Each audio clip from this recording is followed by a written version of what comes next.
On September 28, 2024, the International Federation of Muay Thai Association's Pan American Championships took place at Lansdowne Park in Ottawa.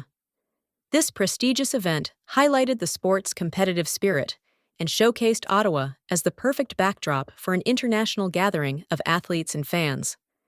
In today's episode of Ottawa and the Future of Sports, we follow our host, Garmami, as he dives into the world of Muay Thai, a dynamic combat sport renowned for its stand-up striking, sweeps, and clinching techniques. Known as the art of 8 limbs, Muay Thai utilizes fists, elbows, knees, and shins, demanding a high level of skill and athleticism.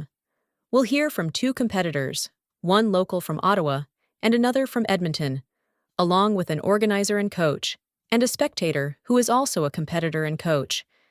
They share their insights on the event, the fights, the electric atmosphere, and the immense opportunity this championship presents for Ottawa. Join us as we explore the conversations that shine a light on Ottawa's thriving Muay Thai community and its unyielding spirit. And clearly, Yeah, no worries. so let's take it from the top. We're here at Lansdowne. Tell us your name, you fought, and just paint that picture for us. Yeah, certainly. So my name's Mahalia, Coniah. I fight out of Wolfhouse MMA in Edmonton, Alberta. And I just competed this afternoon against a very strong opponent. Unfortunately lost the fight, which is, it is what it is. It's the ups and downs of the fight game. But I've only been competing for a little over 4 years. Found the sport like 8 months before COVID, and then everything shut down. And then I've been competing ever since. I actually competed out in Italy last year, came home with silver for Canada. But I love the sport. I'm a little bit on the older side of all the fighters that are, mostly around. But I love this sport, and it's absolutely amazing. What got you into the sport? So funny story. My partner is actually a professional MMA fighter in Edmonton, and he also coaches at our gym as well too. But we met outside of the gym, and then just as date nights, he was holding pads for me, and then I kind of got good at it. And he, after a few months, he was just like, "Do you want to try fighting?" And I said yes, and then I think we're like 14 or 15 fights down, and still love it to this day. So.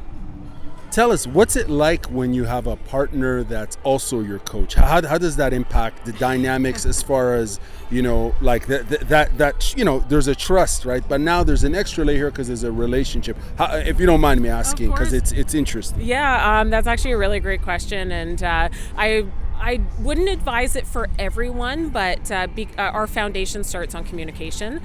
So we have a really great foundational just relationship. So the transition from like coach to partner, we kind of separate that. When he's coaching me, he's my coach, and I respect him. I respect all his knowledge. He's a 2nd degree black belt in Taekwondo, and then he's also a professional MMA fighter. So, and I've been in sports pretty much my entire life, from swimming, basketball, track and field. So when I know it's time to train, I'm focused, I'm ready to train, and we just have an understanding that we're learning, we're growing together, and we get to do this fun sport together. What's the vibe like as far as this sport? We're talking about Muay Thai, obviously. What's Muay Thai in your part of Canada, in Alberta? And what are your thoughts on this event so far, the energy here in Ottawa and so on? Is this your first time in Ottawa? Yeah, this is my first time in Ottawa. Honestly, really great place. First off, the promotion is IFMA. So they're now one of the bodies who is hoping to try and get Muay Thai into the Olympics, which would be absolutely amazing.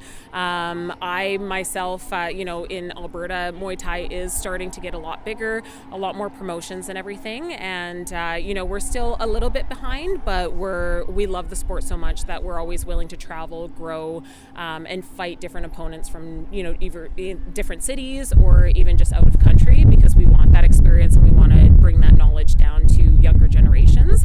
But yeah, Muay Thai is the culture, the community around it, the respect that also comes from the sport, I think is why it keeps me in this sport. It's important to you? Very, very much so. Well, why is that? I think it's just because you're never done learning in this sport.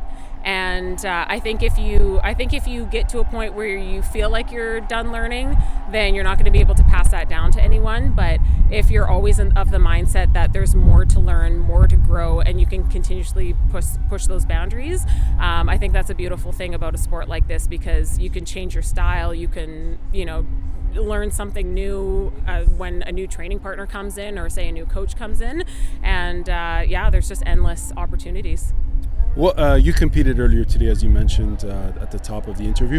What was the lesson learned from that experience for you in that match? Well, what did you take away from it? Don't take a fight on 3 weeks' notice and try and cut 26 pounds. 26 pounds? Yeah, 26 pounds, yeah. It was, I have a nutritionist and everything, and we had a very healthy weight cut. But for myself, also having to travel from Edmonton, get over here, there's a lot of things that are impacted in that. Also being female, it is a lot to cut 26 pounds in 3 weeks and then try and rehydrate yourself within less than 24 hours. So there's a lot more that goes into the sport than I think a lot of people realize. And we do a lot of crazy things to our bodies just to be able to walk up those stairs and get into that ring. Yeah, 26 pounds, that's like a quarter of 100 pounds plus one. That's a lot of weight. Yeah, we weren't expecting there to be a fight or anything. So, it's summer, you're camping, all that stuff. But when an opportunity like this comes up, you just jump on it because you love the sport and you want the experience. And, in hindsight, was it the best idea? Maybe not, but we learned from it, and now we just have game plans going into future fights. Speaking of future fights, when is your next fight? And in terms of tournaments and so on, like where you're going next? So nothing booked as of yet. I think we're just going to go back home, devise a game plan for what we want to do next, figure out time frames, maybe try and get 1 or 2 more fights in before the end of the year, and then focus on what the game plan will be for next year, whether it be get again another few fights and then turn pro, start getting paid for this instead of just not getting paid for it. But again, the experiences are worth it. But yeah, that's kind of our plan for right now. A few more questions, if you don't mind. Yeah. Is this something you do full time, or is it something in addition to a professional working life? And if so, how do you find that work-life balance? Yeah, so I work a 9 to 5. So this is just something I do on the side. It's hard trying to balance, work life, and then you also have your home life, and then you're training 6 or 7 days a week. So you really don't have much of a life, but we do it because we love it. I don't know. My friends and family support me on this crazy dream, and they know that if I'm in a fight camp, then they're making me a salad and I'm not eating the steak or joining in on all the candies and stuff like that. But I don't know. The people who support me, and yeah, I don't know if I answered all your questions. But of course. Just a few more, if you don't mind, because this is really interesting. I'm curious to know. So you started the sport just prior to the pandemic, yeah? How did the pandemic impact your involvement in the sport? Because I would imagine it kept you in the sport because it was a new sort of exercise, a new outlet, a new sport you got into. I don't mean to answer the question for you, but speak to us as to how it impacted, because it's interesting, because for some athletes it hindered their ability to practice their sport. So yeah, so for me, we were really thankful in our house, in our basement, we were able to set up a home gym, so we rolled out mats there. We just kind of kept training through COVID. Again, my partner is my coach, so we were able to hold pads for each other. So it didn't really hinder anything much for me. It just kind of took me away from the community of everyone at the gym and being able to train with them and learn off them and just grow together. So I think that would probably be the biggest hindrance that COVID had. But yeah, I had my first fight before COVID. I won that one, and I was just kind of on this high. I think the only thing that was really hard about COVID was not having anything to look forward to. And as a fighter, if you don't have something to look forward to, you kind of go into this post-fight depression blues is the best way I can say it. And it's the world, what used to be colorful when you're fighting, it kind of goes more into that gray tone, and you're like, well, what do I do next? So that adrenaline and that rush of this sport just kind of, we're kind of always chasing that. So when we don't have something to look forward to, such as a scheduled fight, it's life is just kind of life, just go back to your training schedule. But I don't know, it changes for people, and it might not be the same experience for someone else, but I know that I love to compete, and I like to show my skill, and I just love the sport. What advice would you give to someone who's looking to challenge themselves and try the sport? Maybe not at this level of competition, but just as a recreationalist hobbyist, what sort of advice would you give them? Honestly, just go in there and have fun. Do what you can based on where you are in the now, and who knows, maybe 6 months, a year, or 2 years down the road you may want to compete, but at the end of the day, just look at where you started and where you've gotten in the sport, and if it means that you've learned a few new skills for yourself, whether it to be protect yourself, even say as a female, or even just get in shape or learn something new, try it, see if you like it, and have fun with it. Just have fun. That's excellent advice. Last question for you. Do you think we'll see this sport in the Olympics? 100%. If it doesn't, I'd be surprised. If they can do Taekwondo and Judo and everything like that, what's adding Muay Thai? It's no different. Well, that'll be very, very interesting to see. Thank you very much for your time, and all the best. Thank you. Awesome. Thank you. Yeah, I appreciate that. So I just arrived here, as I mentioned, and I saw an athlete. I knew right away this person was a competitor. So, I asked this individual whether she would be interested in doing a quick interview, and it was a fantastic interview. So I'm just outside the venue. I'm still outside the venue. I haven't gotten in, but I will be going in now. I believe it's, what time is it? It's 7 o'clock. I think they're taking a short break. So maybe now's the time to go in and get some interviews.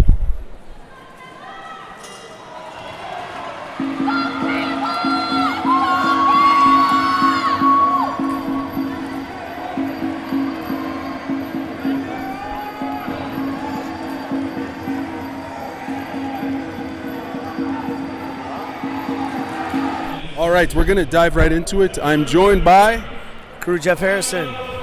Crew Jeff. How's the event going thus far?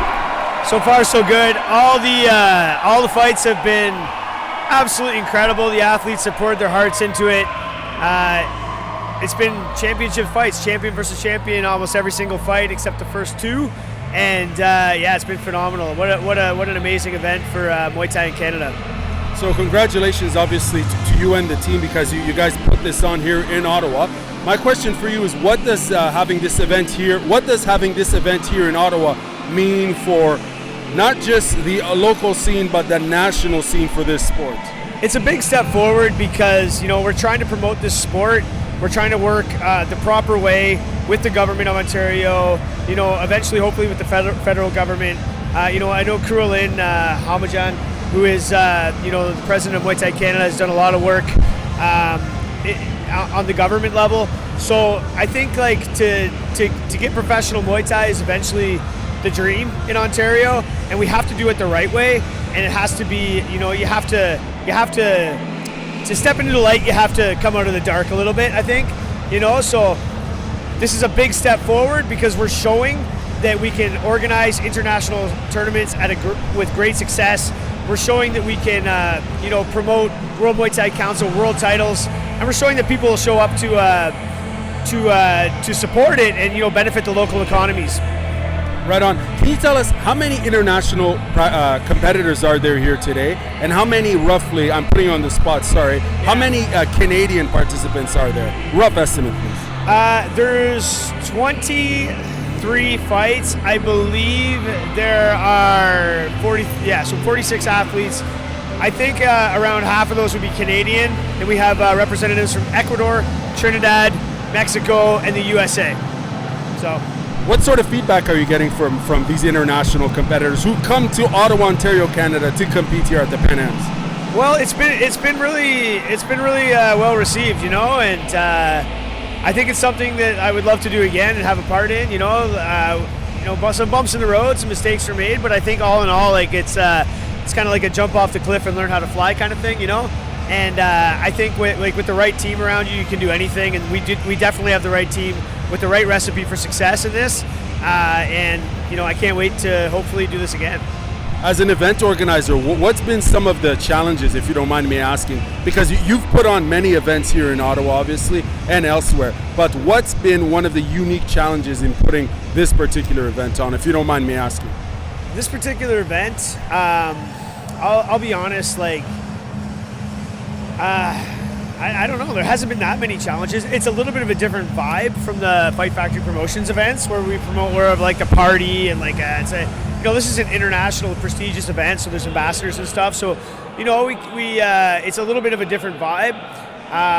But challenges, I don't know. Like challenges are fun for me, so I don't really see them as challenges. I just see them as a good day in the office, trying to overcome things, right? Figure things out. Now, anyone who's listening to this obviously knows you and knows your history in the sport. Yeah. Reintroduce yourself for those who may not know you. Who are you, and how long have you been involved in this sport? I've been in training since the late '90s, and I started getting involved in Muay Thai in 2000. And I fought on the first ever legal card in Ontario. I fought the first bear shin fight in Ontario. I had a number of bouts, kind of all over the place, and teaching's my passion. I love teaching. I love training athletes specifically.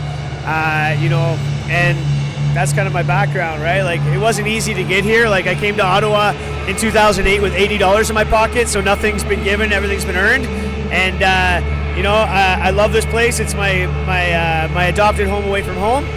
And I've been here for 16 years, and I love it. And I love doing things for the sport, because I know the sport feeds the community, it nourishes the community, it teaches kids how to be competitive, how to be champions, and if you can change one person, you can change the world. I'm sure of that, and that's what we're kind of in this for, right?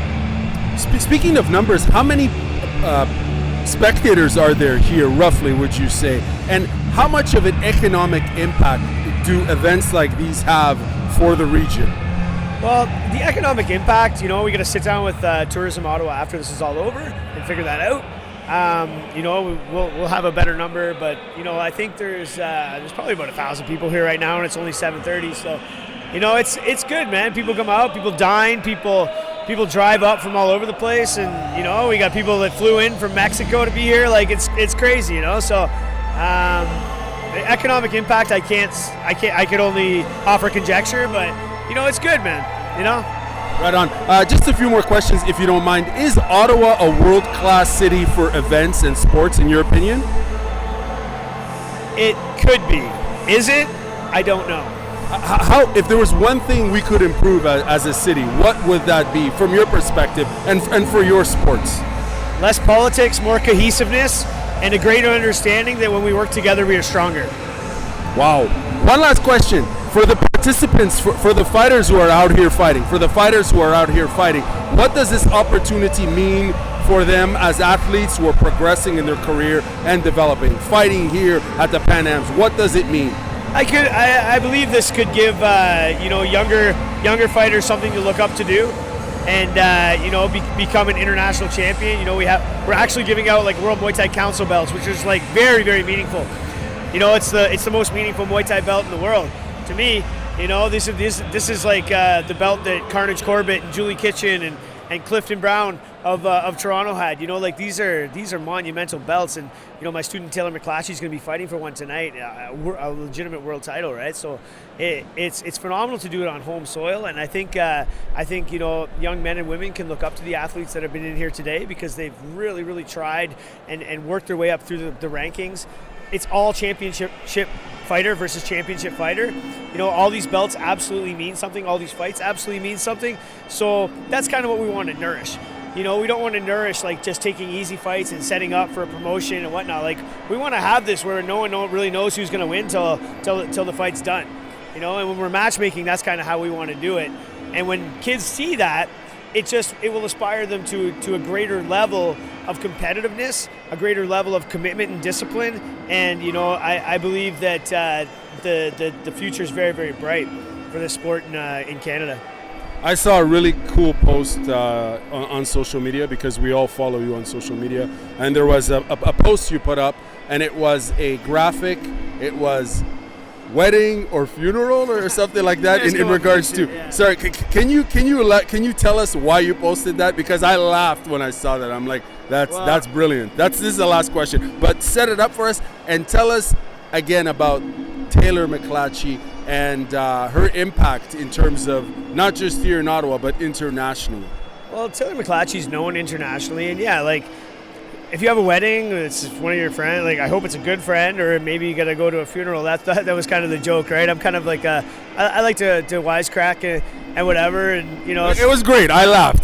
Some people laugh, some people think I'm chirpy or whatever, but I just like having a good time always, right? So, you know, yeah, that was kind of the joke. If you got a wedding or a funeral, I understand you, like, why you wouldn't be here. Anything else, like, you know, get out of here. Someone commented, they're like, what about surgery? I'm like, reschedule it.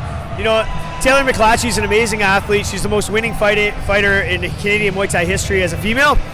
And, you know, signed to 1FC. Things were taking a little long. So, you know, instead of just building up rust, we decided to challenge the best girl in the United States of America, possibly the world, for a World Muay Thai Council belt. So who's that? Who's she fighting? She's fighting Tara Brandt, you know, who's been fighting. Her dad was a Muay Thai fighter. She's been fighting since she's like 6, and she's phenomenal. When you grow up in the sport like that, you're gonna have poise, composure, and technique that, you know, could be unrivaled. But, you know, speaking of unrivaled, I believe Taylor McClatchy is the hardest worker in all of Muay Thai. Like, I've never seen anything like it in my life, and you know.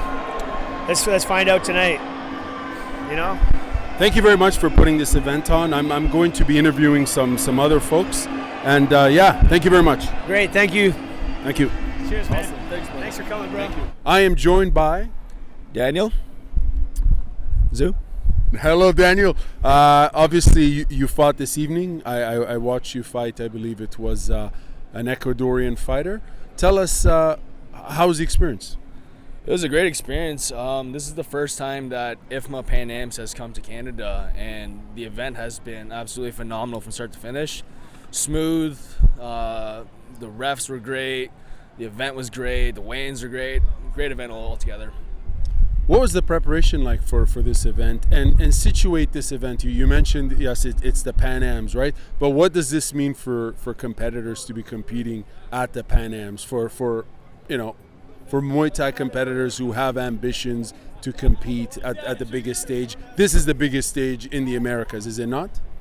Absolutely. It's been an absolute honor for me to compete on this. This meant a lot to me. My team put me through absolute hell for the last 3 weeks.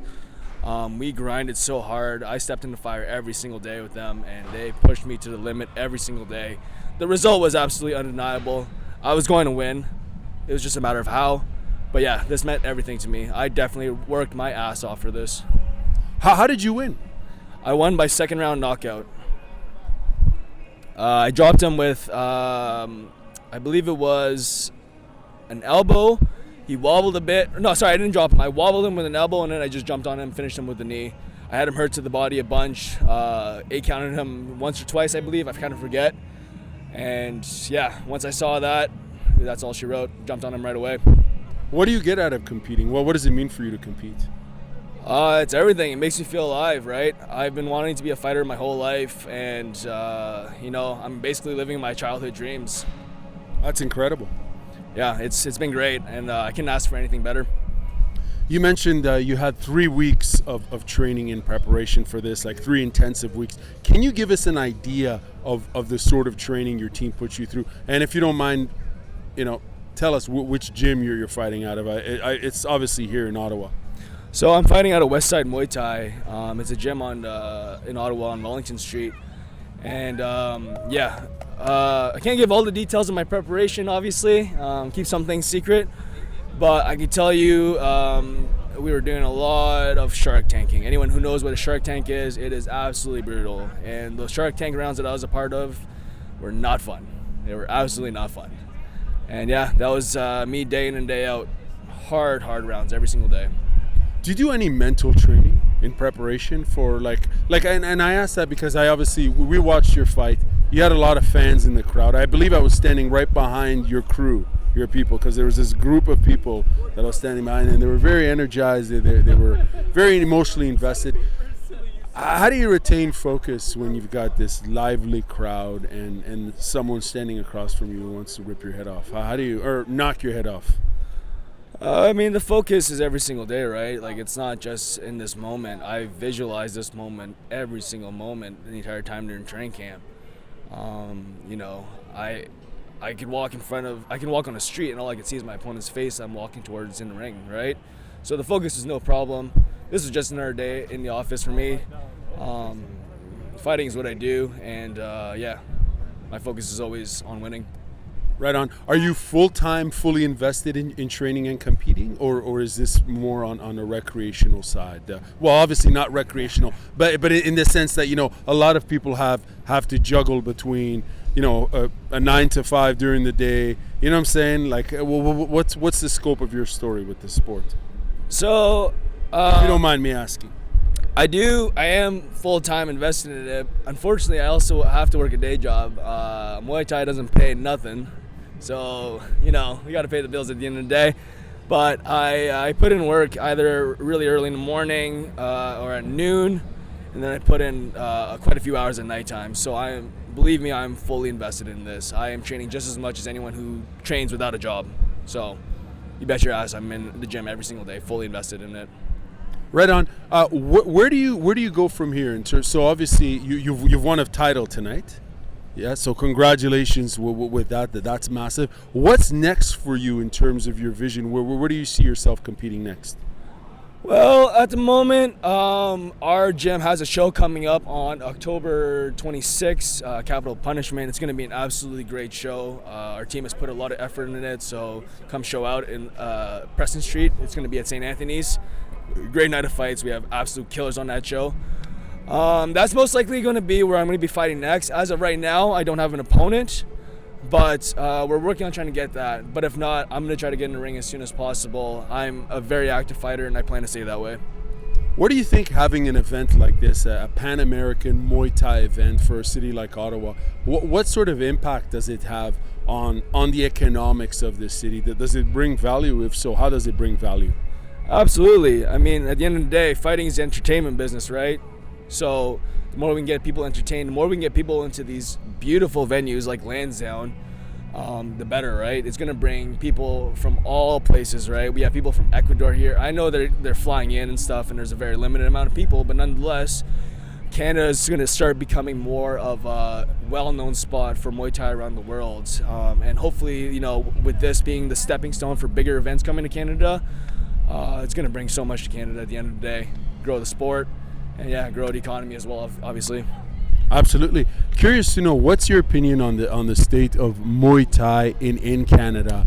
Obviously, Canada is part of IFMA now, right? And there is a national governing body for Muay Thai, which is a big leap for the sport. But in your opinion, how does Canada fare in Muay Thai, amateur Muay Thai? Well, I'm going to be honest, it hasn't been great in the last few years. However, I have seen a lot of changes happen, which is definitely pushing the sport towards where we need to be heading. Canada's level of Muay Thai is very, very high, but unfortunately a lot of the previous restrictions were kind of, I don't want to say hold the sport back in a sense, but in a sense hold the sport back, right? We're now seeing a lot more events now with no gear, for example, and when you take the shin pads off, the headgear, that false sense of security disappears, right? And people fight differently. People stop fighting after that. So it's good that we're starting to go towards more of a direction where it's more traditional Muay Thai, where we're seeing no gear fights, you know, 3-minute rounds.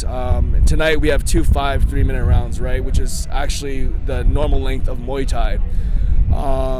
And this is only in Ontario. There's other parts of Canada where it's a little bit different. I know Alberta's doing it great out there, but Ontario is definitely stepping the right way, and IFMA Pan Ams is absolutely a perfect stepping stone. Last question for you. You know, and it's more along the lines of advice, but obviously in these sports, you're always learning. You know, every fight you're learning something new about yourself, something new about the sport. What's been one of the biggest learning lessons for you as a competitor that you would share with the community of, let's say, a beginner? Let's say if a beginner came to you and said, hey, look, I also want to fight. What should I focus on? What's been the main key lesson learned for you as a competitor? Of course. The main thing I've learned is never stop believing in yourself, right? You know, you can have rough performances, you can have rough losses, you can have good wins, you know, but at the end of the day, once you stop believing in yourself, that's when all the doors close, right? As long as you always believe in yourself, another door is going to open when one closes, right? As I was saying before I hit record, I remember seeing you fight years ago. I think it was your debut fight. If I'm not mistaken, maybe it was at Art of War? Yes, that's correct. Yeah. Yes. And when you look back, last question, sorry, I know we're going a bit over, but when you look back at the trajectory of your career, you know, all the fights and all the lessons learned, where do you see, when you look back at the old Daniel and this Daniel here that's standing right in front of the venue, are you happy with your development? Absolutely. I'm sure if the old Daniel was in the crowd, he'd be smiling at the current one. There you go, he's smiling. Thank you very much for your time, my friend. All the best. Thank you. Thank you very much. Thank you.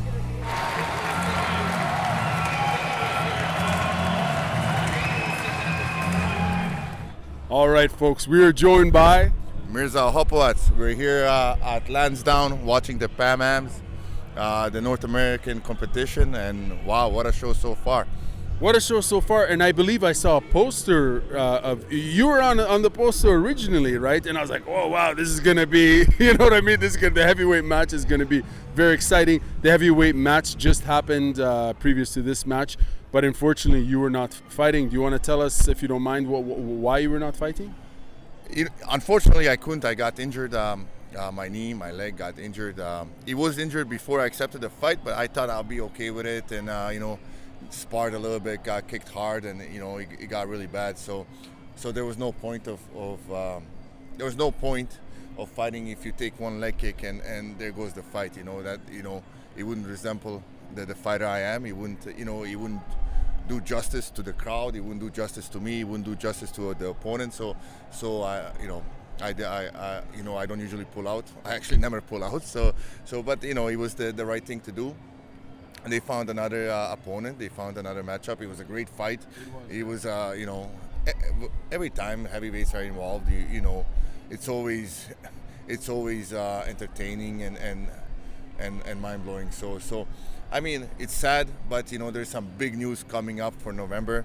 I'm not sure I can disclose it yet, but it's gonna be huge, and I'm pretty excited for it. Now, is this MMA news or is this Muay Thai? I guess you probably shouldn't tell me. I think I can say that it's professional Muay Thai. It's pretty big. It's for some kind of title, so you know, it'll be interesting. I'm really looking forward to it. We started training. Right now, I'm only doing boxing. I can't use my leg too much, but as long as we keep in shape, we'll be okay. Last time I saw you, I don't think you weighed as much as you weigh right now. You seem much bigger and stronger. How much would you say you weigh right now? I'm about 240. So last time you saw me, we were at Unified. Correct. Yeah. So I was there, 228 around, right? I'm 240 right now. The thing is, once I start training heavily, you know, the weights drop, right? So my natural fight weight is anywhere between 220 to 230. That's just, and in all my fights, that was, you know, I come in the fight camp maybe 250, 245, but you know, when you train 4 or 5 hours a day, you know, the weight just goes off. You can't keep up. You can't eat as much as you can lose. So that's right. And in addition to being a fighter, you're also a coach, right? You run a gym. Tell us, how's the gym going, and tell us where it's located. So the gym is called Renfrew Muay Thai. We're located in Renfrew, Ontario. It's doing really, really well. It's a small town, small community, but everybody's in it. You know, everybody's together. It's an amazing community, and I'm really, really proud of the town and what we have achieved quite a bit in such a low time. You know, we won, you know, in 2 years we won a couple of fights against big names. So, you know, slowly but surely, but I'm very, very proud of Renfrew and the whole community. And it's interesting too, because obviously I follow you on social media, and I've seen that you and the team, you guys go abroad. I believe you go to Costa Rica or somewhere in Central America, and you also went to Croatia. Is that correct? Tell us why you guys go out there and do that. What's the objective? So my objective, I travel a lot. opened my mind. It opened my mind in life. It opened my mind in business. It opened my mind how lucky I am to be in Canada, how blessed I am, and how fortunate I am. Right? So Renfrew's a small town. A lot of people don't, stay there, don't see, let's say, what I seen, and if I can open a couple of people their eyes, to see the big picture. The world is a big place, and we only have one life, so you should, go and see what it's all about, right? So we've been now Thailand, Costa Rica, Europe, Croatia, Italy, and every year next one is gonna be Morocco. So we're gonna go to the African continent, So I enjoy traveling. I enjoy, and we have such a nice group, such a nice community. So, and everybody's enjoying it, and why not? Why not? As a city, do you think Ottawa has an appetite for combat sports? Yeah. It's been proven. Many times. Anytime Crew Jeff put on a show, this place been pretty much packed. I put on a show last in June in Renfrew. It was 1,000 people. People love to watch people fuck somebody up. It's human nature. We're apex predators, and this is just our nature. So I think there's always gonna be audience for fighting and for blood. You're in Renfrew, as you mentioned. Your gym is there. I believe you live there as well. Yeah, in that community. I do. What's that in terms of putting on shows and events there? How receptive is the community to it? Like, how receptive and open? It took a little bit it took a little bit just for people to see what it is. But our first show, there were so many people. Everybody was so hyped. I got so many emails, so many phone calls. When is the next one happening? Let's do it again.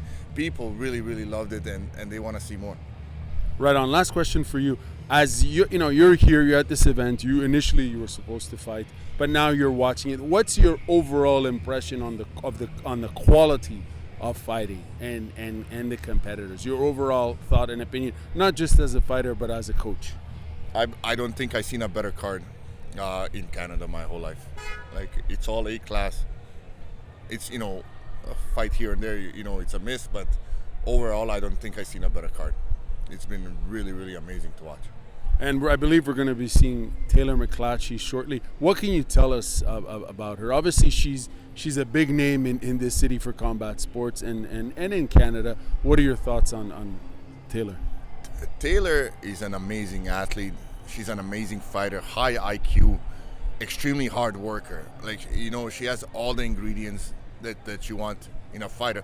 And the 56 fights or 57 fights that she has, that she has the experience, the hard work, all the ingredients possible to make it anywhere in the world. So it's going to be amazing to watch her fight.